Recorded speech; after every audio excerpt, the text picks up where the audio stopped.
간밤 뉴욕에서 생긴 일 쉽고 빠르게 전달드립니다. 글로벌 증시와이드 출발합니다. 이소연입니다. 미증시 3대 지수는 소폭이지만 일제히 하락했습니다. 12월 FOMC를 향한 마지막 관문인 CPI가 오늘 밤에 발표될 예정인데요. 연말 랠리를 좌우할 수 있을 것으로 보여집니다. 더 자세한 소식은 이어진 헤드라인 통해서 자세히 살펴보겠습니다. 화면 보시죠. 첫 번째 소식입니다. 뉴욕 증시는 CPI 발표를 앞두고 일제히 하락했습니다. 단 알파벳이 5%대 강세를 보이면서 독주를 했는데요. 구글이 슈퍼컴퓨터가 100년 걸리는 문제를 5분 만에 풀 수 있는 양자 컴퓨터를 개발했다는 소식에 주가가 강세를 보였습니다. 자, 그럼 두 번째 소식도 살펴보겠습니다. 국채가는 소폭 하락했습니다. 미국 디스인플레이션 중단에 대한 경계감이 반영된 것으로 보여집니다. 디스인플레이션은 물가 상승률 하락을 의미하는데요. CPI가 예상치를 부합하게 되더라도 물가 상승률 하락이 중단될 수 있다는 우려감이 반영된 것으로 보여집니다. 자, 그럼 세 번째 헤드라인도 살펴보겠습니다. 중국의 중앙경제공작회의가 오늘 개막할 예정입니다. 내년도 경기 부양책에 대한 그런 부분들을 논의할 수 있을 것으로 보여지는데요. 중국이 이번 회의에서 도널드 트럼프 미국 대통령 당선인의 관세 전쟁 예고에도 내년도 성장 목표를 올해와 같은 5% 안팎으로 잡을 수 있을지 전망이 귀추가 주목되고 있습니다. 자, 그럼 마지막 헤드라인도 살펴보겠습니다. 800만 코인러가 환호하고 있습니다. 가상자산 과세 2년 유예할 것으로 보여지고요. 비트코인은 연내 2억 원까지 터치할 수 있다는 장밋빛 전망도 나오고 있습니다. 내년 시행 예정이었던 가상자산 과제가 2년 동안 미뤄졌습니다. 우선 더불어민주당은 정세 혼란 속에서 가상자산 과세 공제액을 250만 원에서 5천만 원으로 상향하자고 주장했었습니다. 다만 과세 시점을 미루는 쪽으로 입장을 선회했는데요. 더 자세한 소식은 이어지는 헤드라인 통해서 살펴보도록 하겠습니다. 아침에 있는 미증시 김혜연 아나운서와 함께하시죠.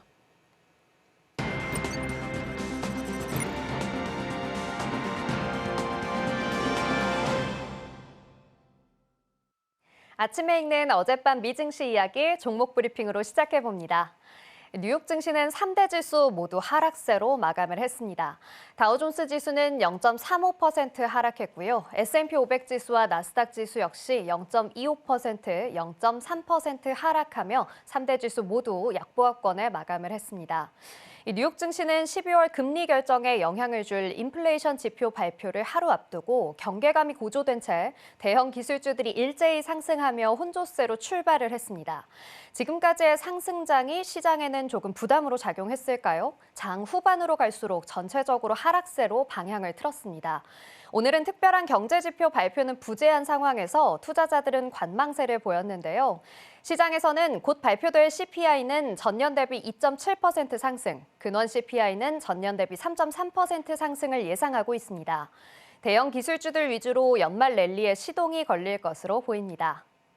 미 10년물 국채금리는 4.228%로 0.69% 상승하며 마감했습니다.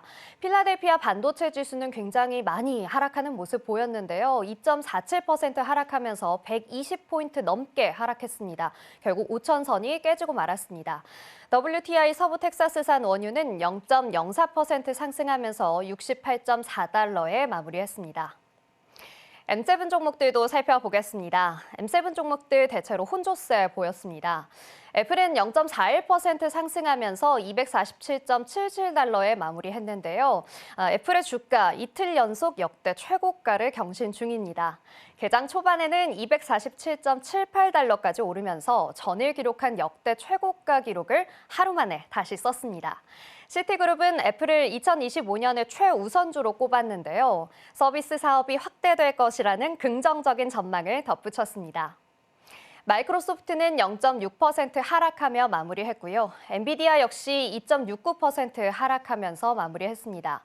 전날 중국에서 반독점법 위반 조사를 받는다는 소식에 2.55% 하락했었죠. 오늘 장 초반에는 상승 흐름으로 전환하는 듯 했지만 다시 하락세로 전환해서 낙폭을 키워갔습니다. 이어서 알파벳 5.59% 상승하면서 정말 급등하는 흐름 보였습니다.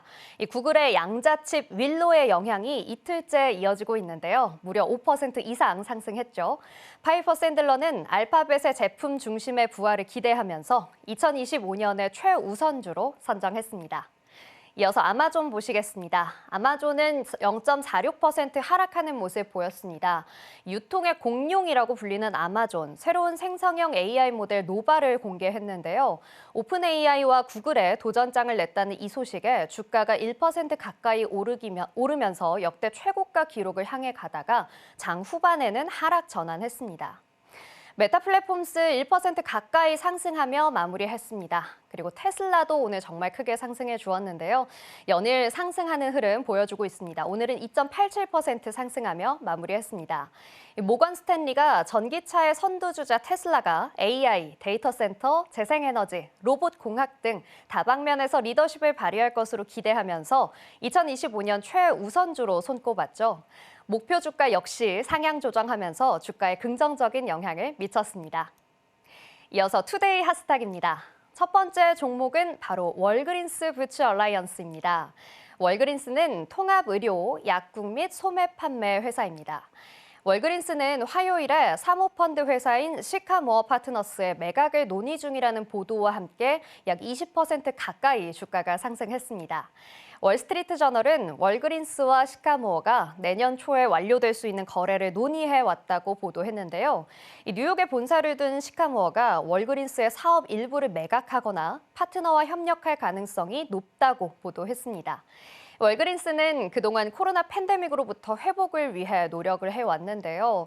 경영진 개편, 약국 환불 압박, 헬스케어 분야로의 불안정한 진출 등으로 인해서 2분기 연속으로 월가의 예상치를 밑돌았습니다.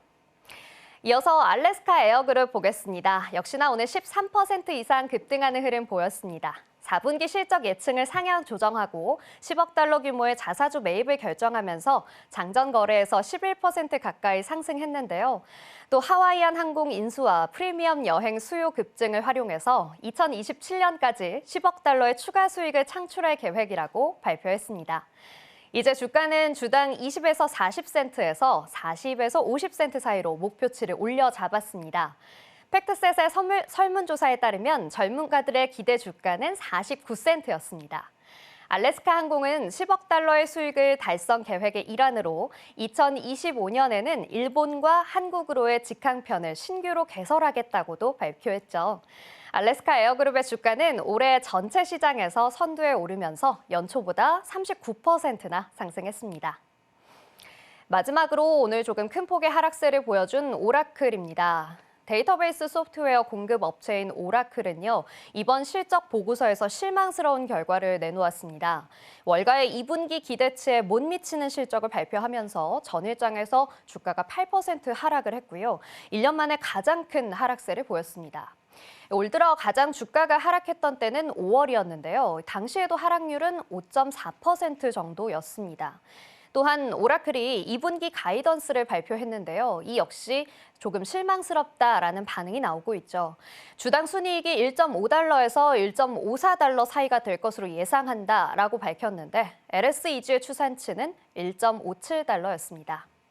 지금까지 아침에 읽는 미증시 종목별 이슈였고요. 저는 잠시 후 글로벌 이슈로 다시 찾아오겠습니다.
글로벌 마켓 리뷰 시간입니다. 함께 하실 분은 레그넌 투자자문 이춘광 대표님 함께 하겠습니다. 어서 오세요. 안녕하세요.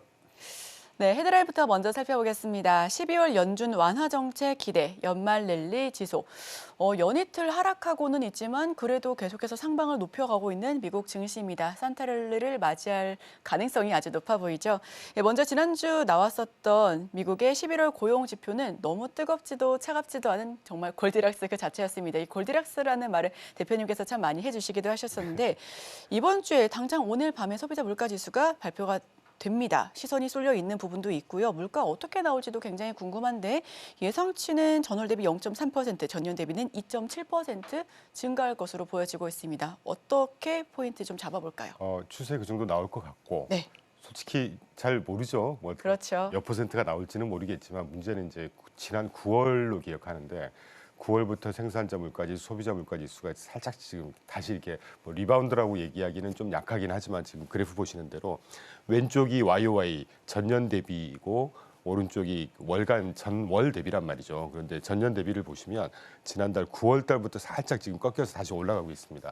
문제는 이렇게 물가가 다시 올라가는 추세가 시장의 주식 시장의 그 상승 에너지를 꺾일 만한 어떤 내용이냐, 에너지냐 이건 좀 다른 얘기라고 저는 생각해요.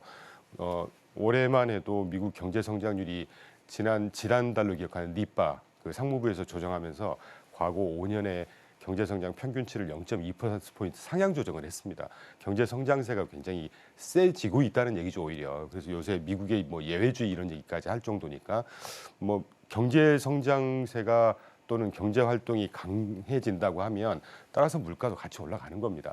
그 정도 일환으로 보고 있긴 한데 문제는 이제 이번에 어떻게 나올 거냐 또는 향후에 내년 물가 또는 거기에 또 FMC 완화 정책의 강도 이런 것들이 다 연결돼 있는 거 아니겠습니까? 네. 문제는 저 먼서머스 월간 지표 오른쪽 그래프 중에 회색으로 그려놓은 거에 PPI를 저는 좀 중요시 보고 있어요. 왜냐하면 우리가 그 FMC가 1년 물가 상승 타겟 그 목표치를 core PCE, 핵심 PCE 물가 연 2%를 보고 있잖아요.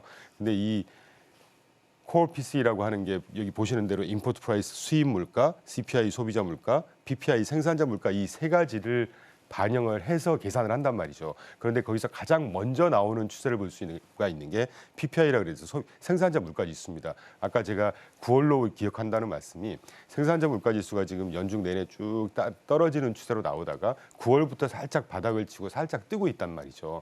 그게 경제 성장 때문이든 뭐든 간에 그래서 그런 추이를 좀 봐야 될 것 같고 오늘 저녁에 나오는 CPI는 시장의 상승 에너지를 꺾일 정도의 그 정도 세기는 아닐 것 같아요. 아까 앵커님께서도 말씀해 주신 대로 미국에서 지금 이 컨센서스 자체가 뭐 0.3 이하 정도니까 그 정도면 좀 버틸 수 있는 수준 아닌가 하는 생각이 들고 있고 그 다음 페이지 말씀 나온 김에 좀 연계해서 말씀드리면 우리가 신경 써야 되는 이제 소비자 물가지수도 물가의 가장 중요한 한 서너 가지 정도를 보자면 이 주거비, 쉘터 지수라고 하잖아요. 주거비가 약간 스티키합니다, 지금.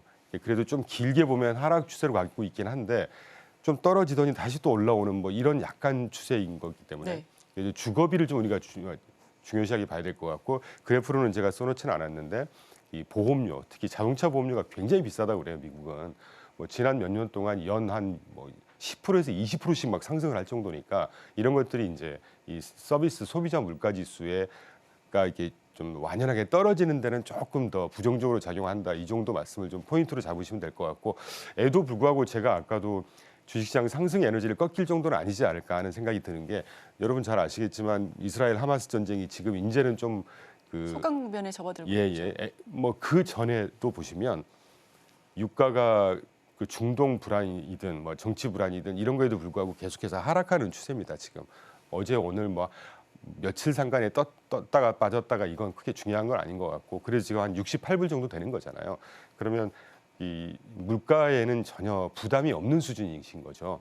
과거 대비하면 오히려 하락하고 있는 추세니까 그렇게 보면 좀 작용 반작용 또는 뭐 트레이프 상세 효과 이런 것 때문에 물가가 이렇게 또 그 주식에 지금 연말 랠리를 향해 가고 있고 계속해서 진행 중인데 한 2, 3일 빠졌다고 해서 그게 연말 랠리가 또 확장해서 말씀드리면 꺾였다 얘기할 정도는 아니다 하는 생각이 듭니다.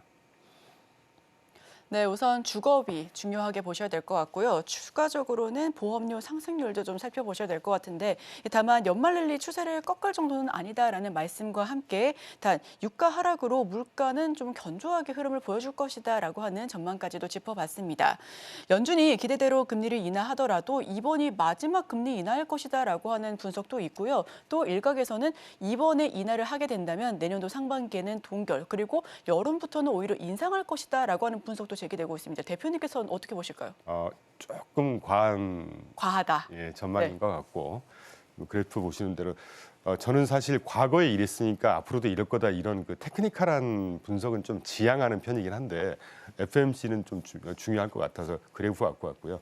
왼쪽 그래프를 보시면 그 지난 한 100여 년 동안 이게 페드 정책 금리의 추이입니다. 이게 올라갈 때 쭉 올라가다가 그 동결하는 구간이 짧은 구간은 뭐 한 1, 2개월 동결하다가 쭉 내려가기도 하고 이게 패턴을 보여드리는 것인데 중요한 건 이 하락하는 추세에서 이게 이 하락하는 이 폭 자체가 지금 한 회 또는 2회, 3회 몇 회 정도를 계속해서 하락을 하느냐는 패턴을 보실 수가 있잖아요. 문대중만 대충 보셔도 이 페드라고 하는 곳은 전 세계에서 가장 중요한 정책 집행기관 중에 하나입니다. 그러니까 이 페드가 굉장히 신경 쓰는 이 얼마만큼에 내리고 그 속도를 얼마나 늦게 빨리 할 거냐만큼 중요한 건 이 페드 통화 정책이 향후에 어떻게 진행될지에 대한 신뢰성이나 일관성이 굉장히 중요한 것이에요. 왜냐하면 우리가 그 페드가 앞으로 어떻게 되고 또 제롬 파월이 인터뷰에서 어떤 말을 하는지까지도 우리가 신경 쓰는 이유는 이 페드의 의사결정이 그만큼 큰 파급력이 있기 때문이거든요. 그만큼 페드가 신경 쓰는 게 아까 말씀드린 대로 신뢰성, 일관성인데 이런 측면에서 보자면 페드가 지난 30개월 동안 장장 금리 인상 또는 고금리 스탠스를 가져가다가 30개월 만에 인하 사이클로 9월부터 시작을 했습니다. 네. 그분들이 다시 좀 복귀해 보시면 연초 또는 지난해 말부터도 시장에서는 내려야 된다 계속해서 압박을 줬었어요. 희망 또는 압박을. 에도 불구하고 계속 버티다가 9월 달에 인하 사이클을 시작했다는 얘기는 그분들이 그냥 느낌으로 뭐 이 정도면 뭐 인하시켜도 되겠어 이렇게 의사결정을 하진 않는다는 얘기죠. 굉장히 과학적인 과정을 통해서 데이터 기반으로 의사결정을 합니다. 9월 달부터 인하 사이클이 시작했다는 얘기는 이제는 경제에 무리가 없고 여기서는 내려도 되겠다는 어떤 이런 뭐 간단히 말씀드렸지만 뭐 근저에 그런 그 배경이 있을 거란 말이죠. 한번 인하를 시작을 했으면 적어도 제 느낌에 과거 뭐 저는 이렇게 한 30년 있었습니다만 한 3회차 정도는 계속 인하를 하고 나서 그때 그 다음부터 속도 조절하는 게 보통이더라고요. 근데 이제 아까 앵커님 지금 시장에서 얘기하는 대로 그러니까 조금 앞서가는 게 시장의 속성이긴 한데 내년 1, 4분기 저희는 결론부터 보통 한 2, 3개월 전만 해도 내년도에 총 연간 100bp에서 150bp 정도 폭으로 전망하시는 분들에 따라서 인하의 폭을 예상을 했단 말이죠. 이번 12월 달에 베이비 컷 할 거라고 보고 있고 그리고 내년도에 분기마다 한 번 정도 아주 보수적으로 보더라도 그러면 분기마다 한 번이면 내년 토탈로 보면 100bp잖아요. 100bp에서 이제 50bp에서 100bp 사이 그러니까 총 한 4번인데 예상이 4번인데 이게 뭐 2번 하느냐 3번 하느냐 이 정도의 문제이지 1, 4분기 전혀 안 하고 또는 뭐 내년 뭐 중반 이후부터는 금리야 그건 그때 가서 판단을 해야죠. 그때 데이터를 보고 판단해야 되는 거니까. 그리고 만약에 이번 뭐 월스트 케이스 이번 12월 달에 동결을 해버리거나 뭐 올릴 리는 없으니까 안 내리고 동결을 하면 시장이 얼마나 빠질 거냐. 이 빨간색 오른쪽 그래프에서 빨간색 그래프를 보시는 게 2023년 작년 한 해 죄송합니다. 빨간색이 올해 그 연초의 S&P 500의 흐름이거든요. 정확하게 3월부터 한 4월, 5월 한 3개월 동안 그때 기억해 보시면 제롬 파월이 매파적인 발언하고 예상외로 소비자 물가지수가 다시 먼스가 뜨고 막 이러면서 주가가 상당히 조정을 받았단 말이죠. 물론 한 5% 정도 조정을 받았는데 거기에는 계절성도 포함이 돼 있다고 보면 월스트 케이스 이번에 만약에 동결을 하면 한 2, 3% 정도 조정을 할 수 있을 거다. 뭐 그렇게 생각하고 있지는 않지만 그 정도 느낌을 보시면 될 것 같습니다. 네, 기술적인 분석보다는 페드 정책의 변화와 패턴에 대한 일관성, 신뢰도를 조금 더 살펴보시면 정확한 분석이 가능할 것으로 보여집니다. 다만 투자자분들께서도 이렇게 될 것이다라고 생각을 했는데 트럼프 트레이드발 법인세, 관세, 그리고 감세 정책 때문에 이게 조금 더 주목되는 것 같습니다. 자, 그렇다면 대표님께서는 트럼프 당선인 자체가 변수라고 생각하시는지 일각에서 보시는 것처럼 아니면 아니다, 오히려 이 변수라고 얘기하는 것조차 과대한 해석이다라고 생각하시는지 의견 궁금한데요. 좀 어려운 질문이신데 네. 변수 일종의 변수죠. 예를 들면 뭐 지난 13일인가요? 지난주 우리나라 뭐 비상계엄 이것도 변수인 것처럼 네네. 트럼프는 변수인데 그 시장에서 해석하는 건 악재로서의 변수냐, 긍정적인 변수, 호재로서의 변수냐. 저는 압도적으로 호재로서의 변수라고 예전부터 전망을 하고 있었죠. 실제로 트럼프 당선 이후에 주가 상승률은 뭐 아주 견조하게 올라오고 있죠. 최근에 조금 조정할 수 있지만 뭐 한 이틀, 3일 조정받는 거 시장 좀 빠지고 어제도 엔비디아 좀 빠지고 했는데 그건 조정이라고 부를 것이 아니고 그냥 주식시장에 평소에 있는 내재된 변동성 정도다라고 해석을 하고 있습니다. 네, 당선인 이후에 계속해서 인상에 대한 카드가 이야기 나와지는 것 때문에 그런 이야기도 나오고 있는 것 같습니다. 자, 지난주 뉴욕 증시는 S&P 500 지수가 올해 57번째 신고가를 경신했고요. 나스닥도 올해 36번째 사상 최고치를 터치한 바 있습니다. 상대적으로 전통산업 비중이 높은 다우 지수가 좀 소폭 하락하는 모습이었는데 그럼에도 불구하고 계속해서 상승 흐름을 보여주고 있는 미증시고요.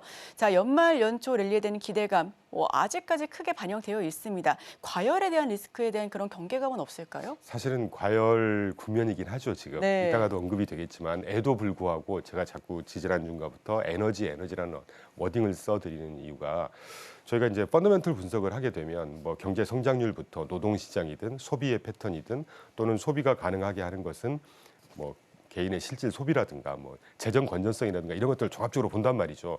사실은 주가가 지금 밸류에이션상 고점인 것 빼고는 주가를 다시 하락 국면으로 가져가게 할 만한 어떤 매크로 변수라든가 펀더멘털 수치가 사실은 그렇게 많이 보이지 않습니다. 그렇기 때문에 뭐 틀려서 욕을 먹어도 어쩔 수 없지만 제가 몇 개의 그래프를 갖고 와서 제가 간단히 소개를 드리긴 할 텐데 뭐 주식시장 상승 에너지 충분하다라는 생각, 아직은 하다라는 생각을 하고 있고 굳이 제가 조금 그 시기적으로 꼭 찍어서 말씀을 드리자면 적어도 내년 1월 20일 날 트럼프가 2기 입각을 하는 날이잖아요.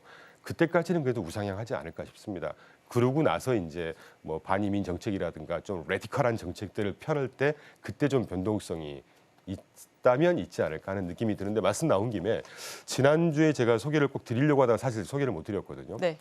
주요국 주식시장의 으로의 자금 유입 누적의 추이를 모 언론사에서 발표를 하더라고요. 그래서 이 수치를 제가 직접 다운받아서 그려갖고 왔는데 2020년부터 미국과 주요 지역 나머지 유럽, 일본 신흥국가를 토탈해서 그 지역 미국이네요. 네, 미국 대 비미국의 주식시장으로의 자금 유입 추이를 한번 보십시오. 굉장히 큰 차별화를 보이고 있죠. 앵커님도 잘 아시겠지만 돈이라는 건 굉장히 현명한 자산이고 빠른 자산입니다.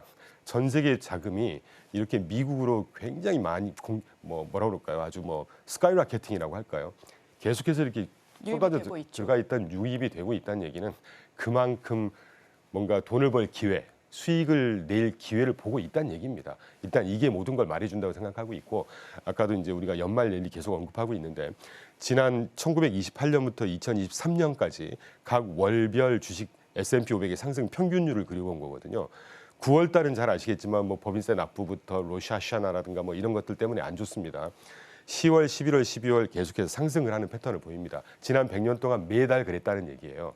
그렇다는 얘기는 계절적으로도 이 연말 랠리의 어떤 합당한 뭐 근거를 제시하는 게 아닌가 싶고 그다음 페이지도 한번 좀 몇 개 보시면 우리가 11월 뭐 작년 올해 초부터 계속 트럼프에 대한 또는 해리스가 될 거냐 누가 될 거냐 정치적 불확실성이 해소된 이후에 트럼프가 되니까 또 시장은 긁어부스럼하면서 이 정책 불확실성 트럼프의 어떤 그 아주 급진적인 레토릭 공격적인 어떤 수사 이런 걸 가지고 막 그 불안불안했다는 얘기죠. 저도 제가 누차 말씀드리고 있지만 지난주에도 그런 언급 드렸네요. 스캇 베센트 임명하면서 시장을 환호했죠. 네. 시장 되게 보수적이고 균형감 있는 의견을 갖고 있고 제가 그렇게 전망을 머리가 무겁지만 전망을 한 대로 이분이 당선이 되기 위해서 아주 급진적으로 얘기하는 거와 실제 정책을 펴는 건 전혀 다를 거라고 저는 전망을 한 바가 있습니다. 이번 2기는 특히나 아주 보수적이고 전략적인 어떤 정책 스타일을 보일 걸로 저는 예상이 되거든요. 이번에 어제인가요? MBC에서 인터뷰하면서 그 저기 대선 후보 기간에 제롬 파월 내가 잘라버릴 거야 뭐 이런 식의 표현을 했단 말이죠. 가능하지도 않을 뿐더러 그 FMC 의장, 페드의 의장은 의회에서 비준을 합니다. 그러니까 대통령이 자른다고 해서 자를 수도 없는 걸 다 알면서 한다는 얘기죠. 그런 식으로. 그래서 나 전혀 제롬 파월을 자를 생각 없고 뭐 독립성 인정해 줄 거야. 결국은 이렇게 안정화되면서 견제와 균형, 시장의 자정작용에 벗어나지 않는 행보를 보일 거란 얘기죠. 그러면 정치적 불확실성도 아주 우리가 예상 외로 상당히 안정적으로 가고 있는 거잖아요. 뭐 그런 말씀드리고 뭐 약간 환기를 시켜드리기 위해서 11월 5일 트럼프 당선 이후에 S&P 500의 주요 업종의 상승률을 보시면 어제 좀 빠졌으니까 수치는 조금 변경됐을 겁니다. S&P 500이 한 6% 상승했는데 테크, 통신 서비스, 금융, 중소형주, 임의소비가 많게는 한 16% 이상 상승을 했고 7%. 한 달 정도 만에 지금 5%에서 한 10% 정도 이상의 상승을 했다는 얘기는 이 정도면 충분하지 않나 하는 생각이 듭니다. 그리고 이 방향은 당분간은 지속될 거다 그런 생각을 하고 있죠. 뭐 트럼프 당선인이 제롬 파월 의장을 뭐 간접적으로 좀 괴롭히긴 했습니다만 그래도 좀 에너지는 충분하다라는 이야기를 해보겠습니다. 미국 증시 랠리가 기술주 위주의 강세를 보이고 있는 가운데 M7 종목 이야기 빼놓을 수가 없습니다. 애플과 엔비디아 하락하고 있고요. 뭐 엔비디아 같은 경우는 중국 반도점과 관련된 그런 이슈가 있긴 했었습니다만 테슬라가 큰 폭으로 상승하면서 지속적으로 약진을 하고 있습니다. 차기 행정부 수혜에 대한 기대감이 좀 계속해서 반영되고 있는 것으로도 보여지는데 상승세가 어디까지 이어질지에 대한 그런 관심도 굉장히 크고요. 반면에 중국 당국의 반독점 문제로 하락하고 있는 엔비디아 주가 흐름은 어떻게 이어질지도 한번 체크해 보도록 하겠습니다. 참 어려운 얘기죠. 네. 테슬라가 정말 저는 사실 테슬라에 대해서 과거에 그렇게 썩 긍정적인 시각을 가지고 있지 올해 않았었거든요. 상반기 모든 분석가들이 다 그랬을 것 같아요. 근데 정말 폭발적으로 올라가는데 요 그래프는 이제 빼고 넘어갔습니다만 지금 아까 우리 초반에 가격 부담 뭐 고점 영역이다 뭐 그 정도 그래프고요. 사실은 저희는 종목에 투자를 하진 않고 ETF에 투자를 하다 보니까 종목에 대한 아주 세세한 스토리를 여러분께는 전달드리는 건 조금 외람된다고 말씀을 좀 드리고 저희가 주로 보는 PER 밸류에이션, ROE 수익성 지표죠. 에비타 현금 창출 능력, 레버뉴 매출, 그로스 마진 수익률. 그다음에 최근 1년 주가 상승률 이렇게만 정리를 해갖고 왔습니다. 테슬라에 대해서 말씀을 좀 간단히 드린다면 당분간은 추세가 되지 않을까요? 왜냐하면 일론 머스크라는 분은 본인의 어떤 인생을 걸었지 않습니까? 트럼프에다가. 그럼 이 정도의 효과, 시장이든 뭐 효과는 좀 과한 수준이라고 보긴 하는데 그래도 과감한 베팅에 대한 결과니까요. 그렇죠. 거기에 대한 뭐 베네핏, 리워드라고 우리가 인정할 문제는 지금 400불이 넘느냐 마느냐 뭐 추세대로 이 강도로 간다면 넘을 것 같아요. 그럼 솔직히 제가 잘은 모르지만 근데 ROE가 지금 20% 수준이란 말이죠. 테슬라의 ROE라는 게 리턴 온 에쿼티라고 그래서 내가 자본금을 쏟아내서 얼마나 많은 그러니까 수익을 창출해낼 수 있는 그 수익성 지표 중에 하나인데 ROE가 20%, 테슬라의 ROE가 20%고 엔비디아의 ROE가 반면에 130% 가까이 됩니다. 그리고 엔비디아가 수익성이 더 좋은 거네요. 어마어마하게 좋은 것이죠. 수익성 말씀 나오셨으니까 저 밑에 보면 그로스 마진이라고. 그로스 마진이라는 게 매출액에서 얼마나 돈을 남기느냐는 거잖아요. 엔비디아의 그로스 마진이 지금 75%예요. 1사분기 때 78%였다가 그게 좀 떨어져서 75.8% 정도 나옵니다. 반면에 테슬라의 그로스 마진 18%입니다. 이게 물론 절대적인 주가를 보시면 뭐 큰 차이가 있죠.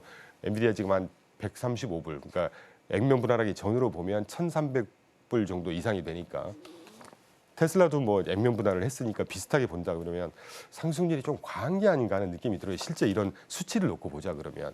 그리고 포스트 트럼프 일렉트라고 해서 트럼프 당선 이후에만 지금 60% 이상 상승을 했습니다. 좀 과한 수준 아닐까요? 그리고 이제 말씀 나온 김에 엔비디아가 지금 중국에서 반독점 뭐 조사 들어가겠다. 트럼프가 지금 중국을 계속 때리고 있지 않습니까? 뭐 보편 관세부터 100% 관세 얘기도 있고 60% 관세 얘기도 있고 실제로 그 관세가 실제로 이렇게 그만큼 실제 적용이 될까 하는 얘기는 또 다른 문제인 것처럼 그럼 중국이 넘버 2 아닙니까? 전 세계에서. 그러면 트럼프가 이렇게 때렸을 때 그냥 아무 말도 안 하고 가만히 당하고 있는 모습을 보여줄 뭐 그럴 리는 없는 것이겠죠. 저는 결론적으로 말씀드리면 이번에 엔비디아 반독점 뭐 중국에서 낼 수 있는 어떤 그 뭐라 그럴까요? 리액션, 뭐 반응이 어떤 뭐 툴 정도 되지 않을까. 결국은 이제 입각한 이후에 또 밑에서 뭐 보복 정도. 뭐 보복의 툴 정도, 네, 뭐 그 정도가 지금 왔다 갔다. 물론 이런 게 변동성이 어떤 재료로 작용을 하겠죠. 그래도 시장의 상승세를 꺾이기는 힘들 겁니다. 그리고 엔비디아가 오늘은 그런 말씀을 드리는 자리는 아니지만 인공지능은 이제부터 저는 시작이라고 봐요. 챗GPT가 처음 나오면서 인공지능 광풍이 분 게 지금 불과 2년 됐습니다. 2년 동안 인프라 투자, 데이터 센터, 뭐 하드웨어 투자도 아직 안 끝났거든요. 이게 끝나고 나면 이제 정말 본격적인 소프트웨어 게임으로 들어가는데 소프트웨어가 본격적으로 이 게임이 시작이 된다고 하면 모든 실생활에 다 적용되는 게 인공지능이란 말이죠. 그런 수혜를 여전히 볼 거라고 보고 있습니다. 물론 상승세는 조금 줄어들긴 하겠지만 뭐 그 정도로 보시면 되지 않을까요? 네, 방금 수치적으로만 보더라도 상대적으로 좀 저평가 국면에 있는 것 같다라는 생각까지 들 정도로 굉장히 잘 마진을 남기고 있고 수익성도 굉장히 탄탄한 엔비디아입니다. 이번 기회를 한번 좀 살펴보셔도 될 것 같고요. 또 국내 증시 이야기로 잠깐 좀 짚어보겠습니다. 정치 리스크 여진이 계속되고 있는 가운데 환율에 대한 걱정이 굉장히 커져가고 있는 부분입니다. 어느새 환율이 1,500원대까지도 올라갈 수 있다라고 하는 전망이 나오고 있는데 대표님께서는 1,500원은 이것도 과하다라고 보시는지 아니면 이건 그럴 수도 있겠다라고 보시는지 궁금한데요. 당초에 저희 회사는 지난 3년 동안 그 원달러 환율 밴드 뭐 정확히 찍을 수는 없는 거니까요. 환율 밴드를 한 1,300원에서 1,350원 정도를 계속 보고 있다가 작년 올 중반 이후에 1,300원에서 한 1,350원에서 1,400원으로 한 단계 상향 조정을 했거든요. 저희 내부적으로는. 근데 최근에 이제 정치적 불확실성. 저는 뭐 국제 정치, 경제, 사회, 문화 이런 것들을 대학원에서 공부하고 학부에서 경제학을 공부했기 때문에 좀 펀더멘털하게 보려고 해요. 뭐 이제는 다들 잘 아시는 얘기겠지만 정치가 전 경제, 사회 모든 곳에 미치는 영향은 정말 상상할 수 없을 정도로 큽니다. 근데 이 정치가 지금 우리나라가 지금 이런 상황이 됐다는 얘기는 정말 우려가 되고 정말 안타깝습니다. 그런 차원에서 저는 1,500원도 가능하지 않을까 하는 느낌이 들어요. 뭐 물론 그렇다고 여러분께 이제 시청자분들께 공포심을 막 불러일으키자 이런 차원이 아니고 그거에 대응하자. 네, 대응을 하자는 거고요. 제가 오늘 좀 환기 차원에서 하나를 좀 부연 설명드리고 싶은 것은 그래프 두 개 중에 왼쪽 그래프가 지금 미국의 경제 성장률과 한국의 경제 성장률 장기 추이를 쭉 제가 그려갖고 온 겁니다. 파란색이 미국의 경제 추이 연간 GDP 경제 성장률이고요. 회색이 한국의 연간 GDP 경제 성장률입니다. 좌측 바를 기준으로 한 게 한국의 경제 성장률인데 패턴을 한번 쭉 보시겠어요? 1960년, 70년, 1970년 꼭지 딱 고점 찍고 그 다음부터 지금 계속해서 추세적으로 하락을 하고 있죠. 급기야 올 3분기 올해 우리나라 경제 성장률이 1, 3분기 때 3.3%, 2, 4분기 2.3%, 3, 4분기 때 1.5%로 하향 조정이 되고 있습니다. 반면에 미국 1, 4분기 2.9, 2, 4분기 3.0, 3, 4분기 2.7 그리고 GDP 나오기 전 아틀란타 연방은행에서 발표하는 실시간 이번 4분기 GDP 성장 예상치가 3.3%를 찍고 있어요. 무슨 말이겠습니까 이게? 전 세계 1위 경제대국, 기축통화국, 군사대국 1위의 미국이 우리나라보다 성장률이 더 높습니다. 이러니까 주식이 상승한다는 말씀을 다시 한번 드리고 자 이렇게 되면 기본적으로 다른 어떤 불안 심리 이런 걸 다 빼더라도 해지 수요를 빼더라도 경제 성장률 자체가 이렇게 큰 차이가 있다는 얘기는 그 나라 통화 가치가 어떻게 된다는 얘기일까요? 이래서 환율이 상승할 수밖에 없다고 저희는 지난 2년부터 계속 그런 생각을 하고 있었어요. 그런데 아까도 누차 말씀드렸지만 이 정치 불확실성이 이 뭐 단기 어떤 불안 심리를 상당히 큰 이슈잖아요. 지금 제가 뭐 정치적인 발언을 하고 싶지도 않고 뭐 어떻게 될지도 모르겠지만 이 국면이 언젠가는 지나는 가겠죠. 그런데 이게 어느 정도 좀 해소가 될 때까지는 환율 상승세가 여기서 이렇게 쉽게 가라앉거나 하는 뭐 예측은 사실 못하겠습니다. 네. 네, 정치적인 불확실성 리스크가 빨리 해소되길 바라는 마음에서 마지막 질문 짧게만 드려보도록 하겠습니다.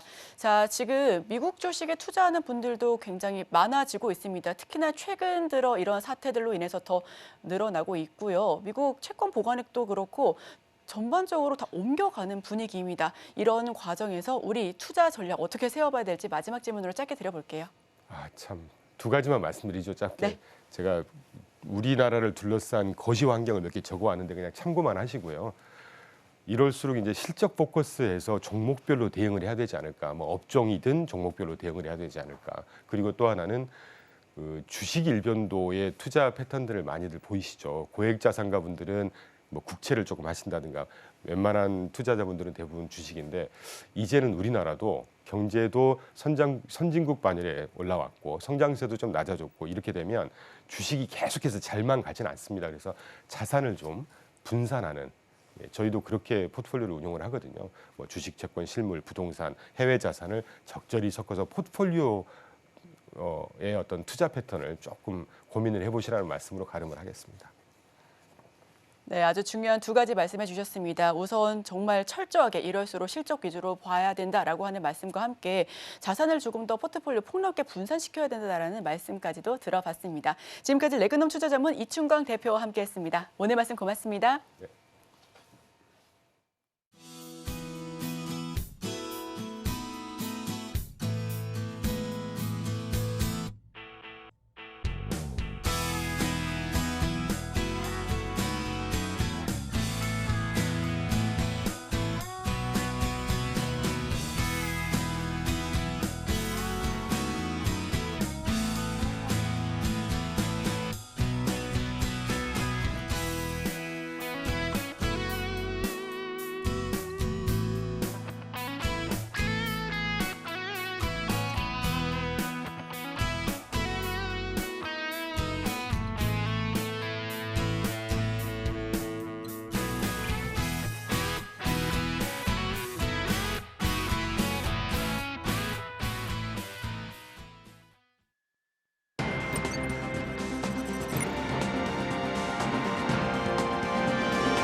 오늘 아침 빼놓을 수 없는 글로벌 이슈 쉽게 읽어드립니다. 아침에 읽는 어젯밤 미증시 이야기, 어떤 이슈들이 있었는지 함께 살펴보겠습니다. 첫 번째 소식입니다. 테슬라가 지난해 주행 보조 시스템인 오토파일럿 작동 중 충돌 사고로 사망한 피해자 유족에게 소송을 당했다고 미 경제 매체 CNBC 등이 현지 시간 10일 전했습니다. 이 사고의 피해자인 제네시스 지오바니 멘도사 마르티네스는 지난해 캘리포니아주 월넛 크릭에서 테슬라의 2021년식 모델 S를 타고 가던 중 오토파일럿을 작동시키다가 차량이 도로에 정차 중인 소방차에 충돌하는 사고로 사망했는데요. 동승하고 있던 그의 형제 케일럽은 중상을 입었습니다. 멘도사의 가족은 지난해 10월 관할 지방법원에 소송을 냈다가 최근 이 사건을 캘리포니아 북부 연방법원으로 옮겼습니다. 멘도사 가족 측 변호사들은 테슬라와 일론 머스크 최고 경영자가 수년간 오토파일럿 시스템의 안전성에 대해 과장되거나 거짓된 내용을 말해왔다고 주장했습니다. 다음 소식입니다. 석유와 가스 산업계는 도널드 트럼프 대통령 당선인에게 이른바 할 일 목록을 제시했습니다. 총 5개로 이뤄진 이 목록은 트럼프 대통령 당선인이 드릴 베이비 드릴이라고 이야기했던 슬로건을 정책적으로 구체화시켰는데요. 5가지 목록은 액화 천연가스 수출을 신속히 허가하고 연방정부 소유지에서의 시추를 확대하고 파이프라인 허가를 보다 쉽게 하며 엄격한 자동차 배출가스 및 연비 기준을 철폐하고 현행 법인 세율을 유지할 것을 요구했습니다. 트럼프는 1월 20일에 취임하면 에너지와 관련된 행정명령에 서명하겠다고 이야기했지만 자세한 내용은 밝히지 않았는데요. 다만 번잡한 절차를 삭감해 미국의 에너지 우위를 향한 길을 감독할 수 있도록 국가에너지위원회를 설립하고 있습니다. 내무장관으로 지명된 노스다코타 주지사 더그 버검이 위원회 의장을 맡고 국가안보위원회에도 의석을 둘 예정입니다. 이 위원회는 에너지 허가, 생산, 발전, 유통, 규제와 관련된 모든 연방기관으로 구성될 것이라고 밝혔습니다. 다음 소식입니다. 토니 블링컨 미국 국무장관은 최근 철권 통치자 바샤르 알 아사드 정권이 붕괴된 시리아의 미래를 시리아 국민들이 결정해야 한다면서 포용적인 정부 구성을 촉구했습니다. 블링컨 장관은 현지 시간 10일 시리아 국민이 시리아의 미래를 결정할 것이라는 제목의 성명에서 미국은 시리아가 주도하고 누리는 정치적 전환에 대한 전폭적인 지지를 재확인한다고 밝혔습니다. 이어서 이 전환은 유엔 안전보장이사회 결의 2254호의 원칙에 부합하도록 투명성과 책임성이라는 국제 표준을 충족하는 신뢰할 수 있고 포용적이며 비종파적인 통치로 이어져야 한다고 강조했습니다. 존 커비 백악관 국가안보회의 국가안보소통보좌관도 이날 브리핑에서 바이든 행정부가 내년 1월 20일 출범하는 트럼프 행정부 측과도 시리아 문제를 논의했다고 밝혔습니다. 또 오는 13일 화상으로 진행되는 주요 7개국 G7 정상회의에서 시리아와 우크라이나를 중점적으로 논의할 방침이라고 밝혔습니다. 다음 소식입니다. 뱅크 오브 아메리카의 분석가들은 계절적으로 강세를 보이는 12월 S&P 500 지수가 6,180포인트대로 랠리할 것이라는 긍정적인 전망에도 불구하고 단기적으로 하락할 가능성도 열어두고 있습니다. BOA는 즉각적인 패턴이 긍정적이며 6,025에서 5,985포인트대에서 지수가 유지되고 있다고 밝혔습니다.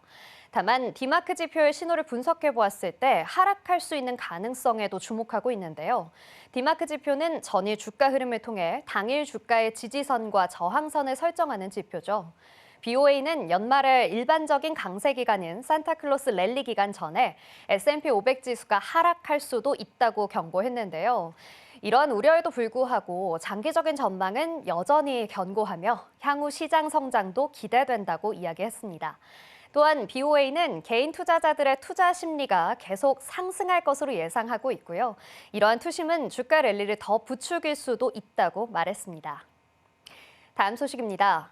조 바이든 미국 행정부가 다음 달 임기 만료를 앞두고 미 반도체 기업 마이크론에 약 9조 원의 반도체 지원법 CSA 보조금 지급 내용을 확정했습니다. 현지 시간 10일 상무부는 마이크론에 61억 6,500만 달러, 한화로는 약 8조 8천억 원의 보조금을 지급한다고 밝혔습니다. 앞서 상무부는 지난 4월 마이크론과 이 같은 지원을 골자로 한 예비거래각서 PMT를 체결했는데요. 이번에 계약을 완료하고 보조금 지급을 확정한 겁니다. 마이크론은 뉴욕주와 아이다호주에 총 1,250달러를 투자해 일자리 2만 개를 창출할 계획이고요. 버지니아주의 시설 확장과 현대화에 2억 7,500만 달러를 지원받을 예정입니다. 보조금은 사업 진행 단계별로 지급됩니다. 바이든 정부는 내년 1월 20일 도널드 트럼프 대통령 당선인의 취임을 앞두고 CSA 보조금 지급의 속도를 내고 있는데요.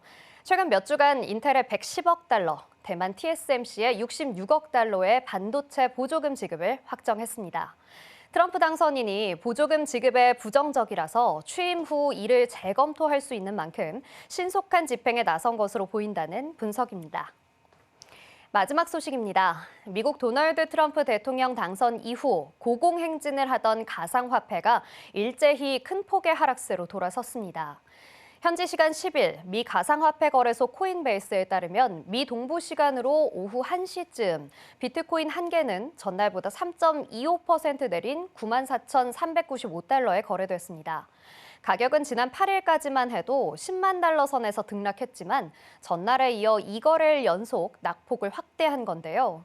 지난 5일 기록했던 역대 최고가 10만 3,900달러대에 비해서 10% 가까이 내린 겁니다.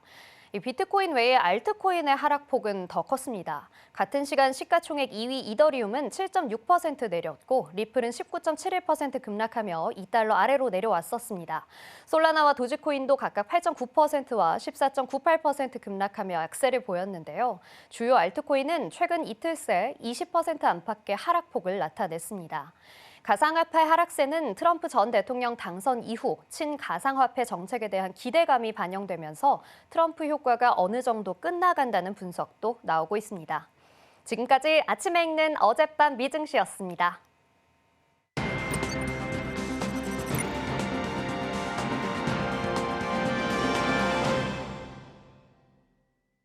네, 투자하실 때 참고하시면 좋을 리포트 소개해드립니다. 와이드 리포트 시작합니다.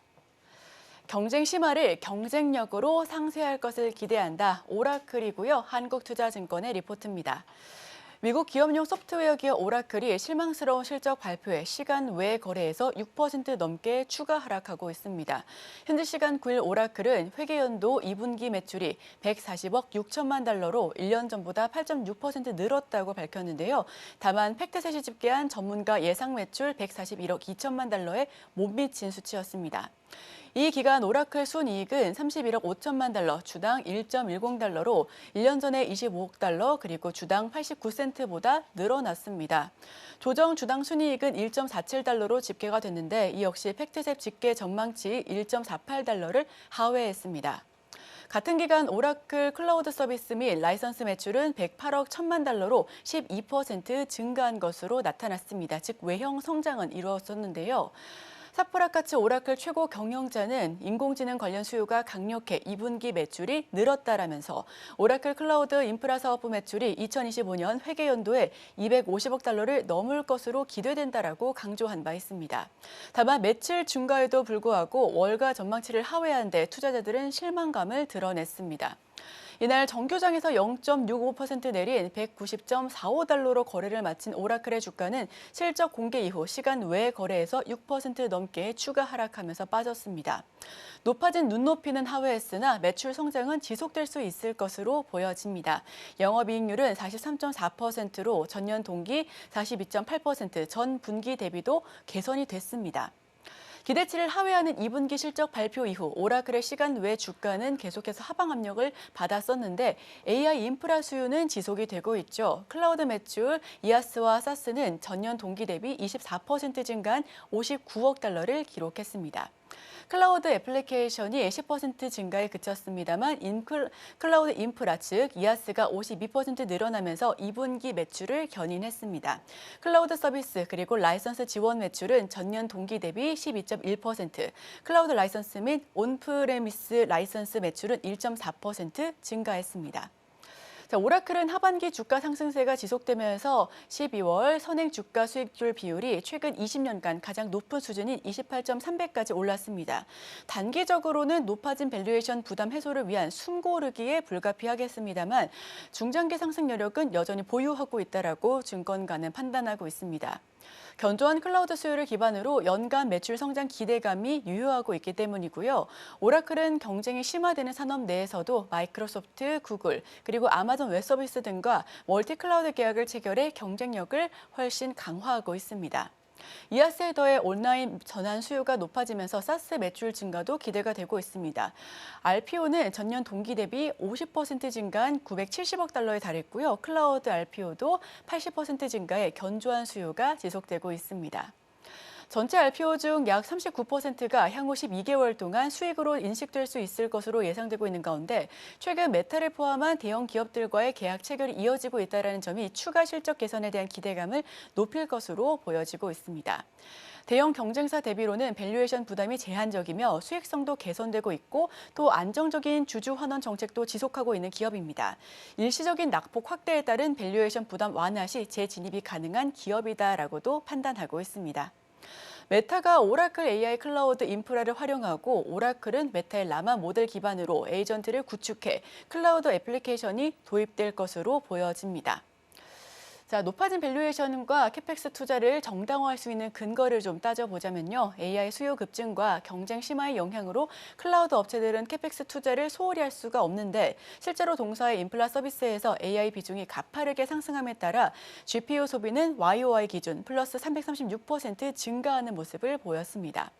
오라클의 경영진은 엔비디아의 H200과 GPU가 6만 5천 개 탑재되었다고 언급을 했으며 포워드 2025년 캐펙스 투자 규모도 2024년도 대비 2배 넘게 증가하고 있을 것으로 제시하고 있습니다.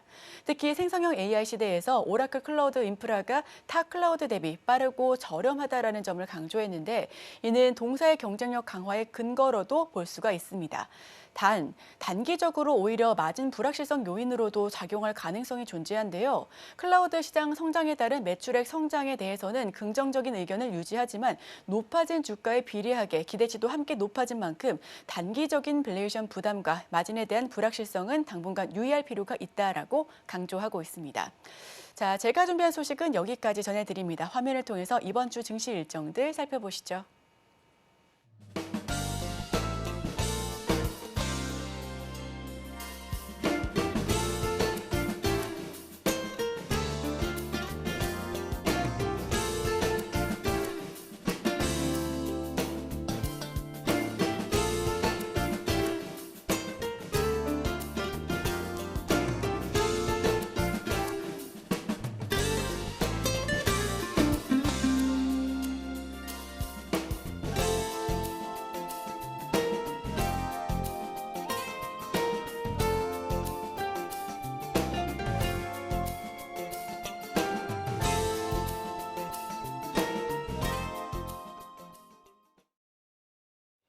네, 저희가 준비한 소식은 여기까지 전해드립니다. 바로 이어서 출발 증시와이드와 더 다양한 인사이트 가져가시길 바랍니다.